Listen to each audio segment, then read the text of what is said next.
I'm, let's say, 95% sure.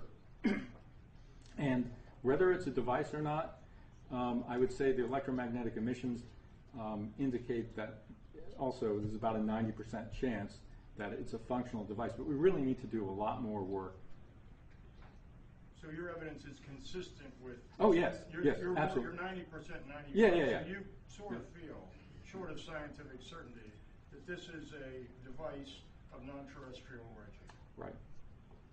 Question? Does the device continue transmitting once it's in vitro, outside the body? No, I don't think so.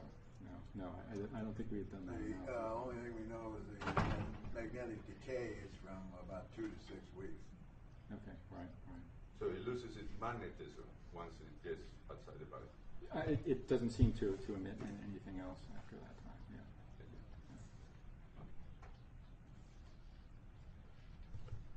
I was just going to say, I met with two generals. One of them has passed away, and they, in a private meeting, they both confirmed the abductions were real, and they even stated some of our own people in the Pentagon were being abducted. Sure. That's right. Yeah. It's a actually very, very big phenomenon. It's happening quite often, quite frequently. I have a question about abductions. When this 2% of U.S. populations are abducted, how long they are gone? And how long later they come back? Well, there's. Yeah. Do you want to answer that one? Because there's many different. Yeah. The abduction phenomena involves, in linear time, varying amounts of time. Now, I've studied these cases over a period of number of years. And as you know, the Travis Walton case is a case in which the individual was taken aboard a craft, and it was days later before he was returned in linear time. However, many abductees will report that there is seemingly no time differential between the time they are taken and the time they were returned. There are other things about the phenomena which require a lot more study and a better understanding through earthly science. The reports by individuals who are on a craft may see things that are disproportionate to what we see as far as even in linear measurement. A craft from the outside may look like it's one dimension. On the inside, it can look like it's 10 to 15 times the size. So to answer your question, as in linear time, that's the best example I can give. It's either from 0 to the longest known case is about 7 days. Other questions? Question right there. Yes. Yes? Speak up, please. Oh, okay. So, when people are gone for 7 days, your families and friends are worried about that because we don't have so many abduction reports. That's true, because the average abduction case, they are not gone for 7 days. And the Travis Walton case was a rather unusual case, which I won't go into, but the family and the police department of Snowflake, Arizona, were looking for this man. He was a forester, and he was with a crew, and the crew had been taken in and accused of kidnapping and murder. So this is not typical of an ordinary abduction. Our time is short, so we need more. The abduction phenomena, contactee phenomena, is vast. The resources are enormous. You can go out and spend many weeks reading it. If you got a question specific to this implant's extraordinary physics, any questions there? Any more? Okay, would you go ahead and sit down, please? Thank you so much, gentlemen.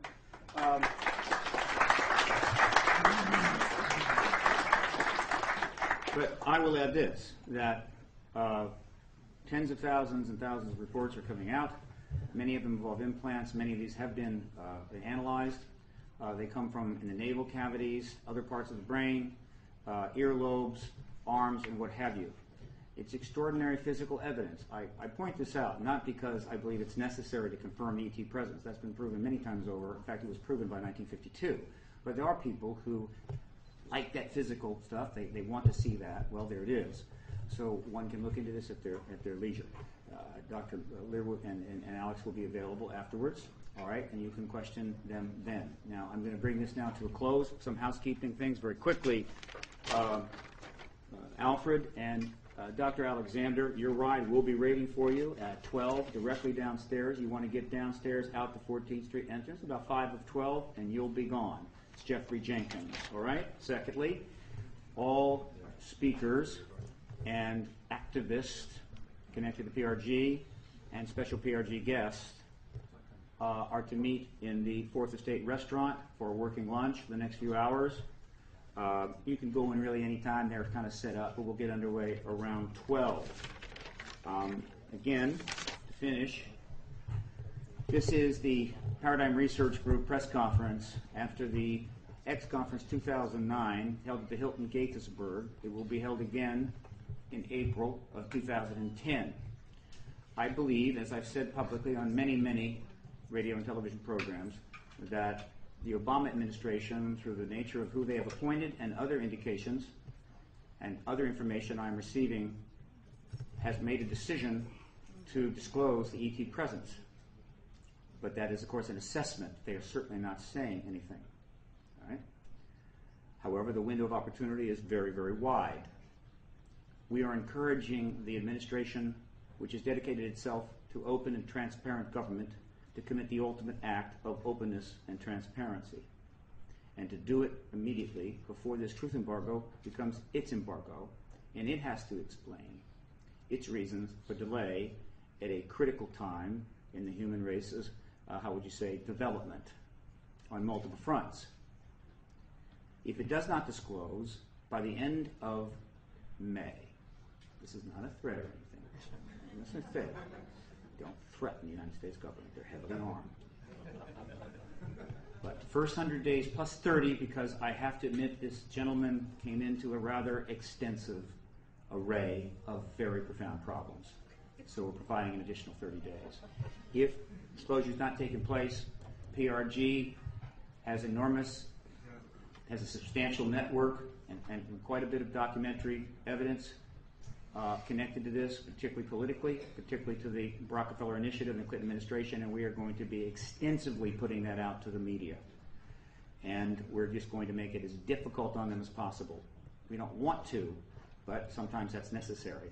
And finally, if they choose not to disclose by the end of May and wait, maybe they want June, maybe July, or whenever it's convenient, there is a very real possibility, I believe above 50-50, that another nation will in fact act proactively on their own and disclose the extraterrestrial presence. And they will wake up and they will pick up the Washington Post or the Washington Times, and the headline will read, President Sarkozy of France today will tell the French people about the confirmation of an extraterrestrial presence and provide evidence from the French military files. And we will follow and they will lead. That's what's at issue today. I think it's a pretty big issue. We're getting a lot of calls for Dr. Mitchell to appear on some very fine shows. That may not be possible right away. He has some substantial demands on his time. But believe me, he wants to do those shows, and we will do everything we can to service those requests. But I hope those requests will keep coming in after this is maybe faded just a touch out of the news cycle. I thank you so much for coming today. We look forward to perhaps another press conference, maybe after disclosure, in April of 2010. Thank you.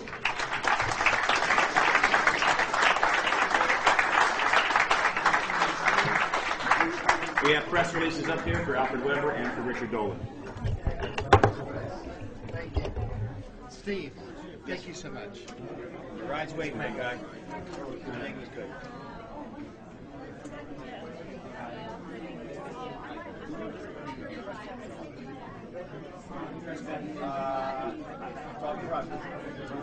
Okay.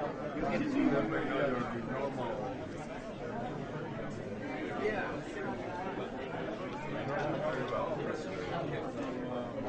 Roger? Yeah, you need to get a lot of that. And you certainly get you one by mail.